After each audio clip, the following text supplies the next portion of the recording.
Vamos con la siguiente demostración. Si G es un árbol de orden n y tamaño m, entonces m es igual a n-1. ¿Qué quiere decir esto? Que existe una relación entre el número de vértices y el de aristas. Veamos un ejemplo. Tenemos un único vértice, por ende, para que se cumpla la condición por esta demostración, es que n-1 debe ser igual al número de aristas. Entonces veamos. La magnitud de n es 1, reemplazamos, y 1 menos 1 es igual a 0. Por tanto tenemos que n es igual a 1, un vértice, y m es igual a 0, o sea, el número de aristas es igual a 0. Veamos un segundo ejemplo. Tenemos 4 vértices y la magnitud entonces de n es igual a 4. Cuando n es igual a 4 restamos 1 y nos queda que m, la magnitud de las aristas, es igual a 3. Y es verificable. Tenemos 4 vértices en el gráfico y 3 aristas. La demostración de este teorema radica en que cuando nosotros a un grafo ya determinado le adicionamos un vértice, esta propiedad se sigue cumpliendo. Veamos si es verdad. Del ejemplo 2 tengo entonces 4 vértices y voy a sumarle 1. Si yo sumo un vértice, debo sumar una arista y al final debo mantener esta proporción. Entonces tengo la igualdad. 3 más una arista es igual a n más 1 menos 1. Por tanto tenemos que 3 más 1 es igual a 4 más 1 menos 1. 3 más 1 al final es 4 y 5 menos 1 es 4.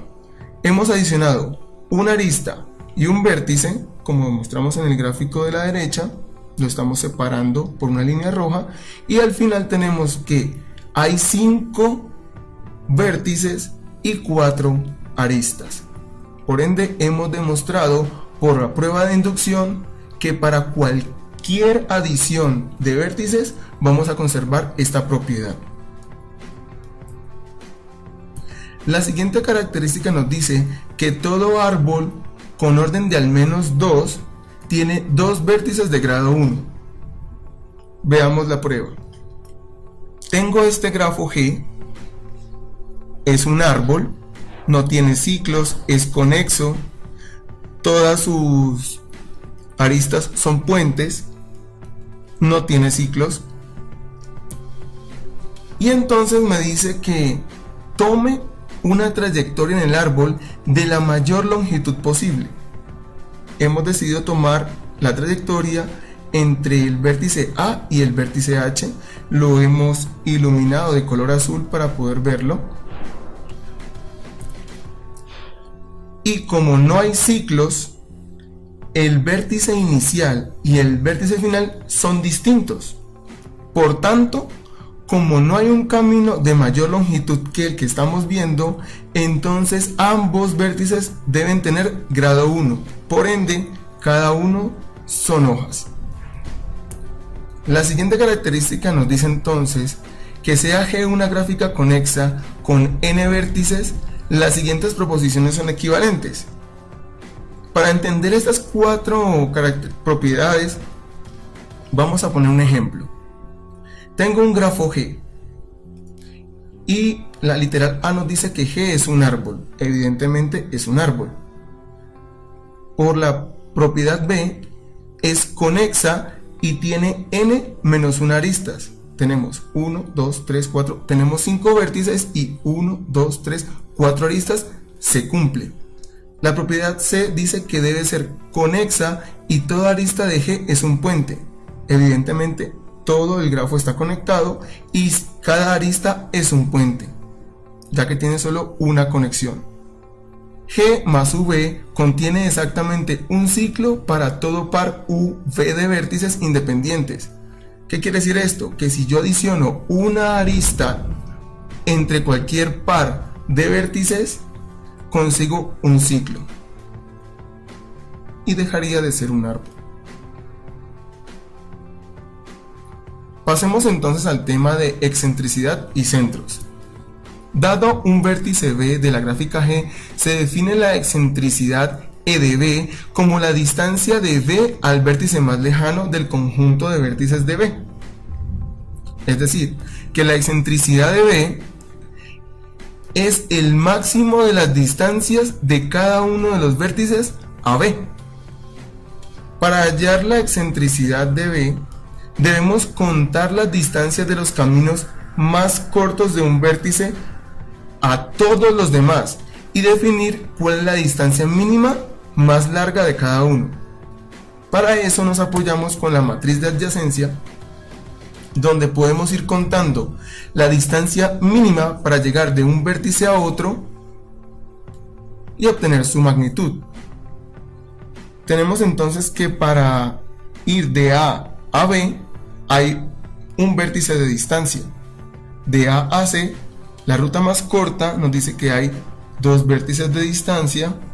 Para ir de A hasta D hay un vértice de distancia. De A hasta E hay dos vértices de distancia. De A hasta F hay tres vértices de distancia. De A a G hay tres vértices de distancia. Y de A a H hay tres vértices de distancia. Si hacemos esta prueba con todos los vértices, obtenemos la matriz de adyacencia y al final podemos evaluar cuál es el máximo valor de cada una de las filas, es decir, de cada vértice, y así saber cuál es la excentricidad de cada uno de los vértices.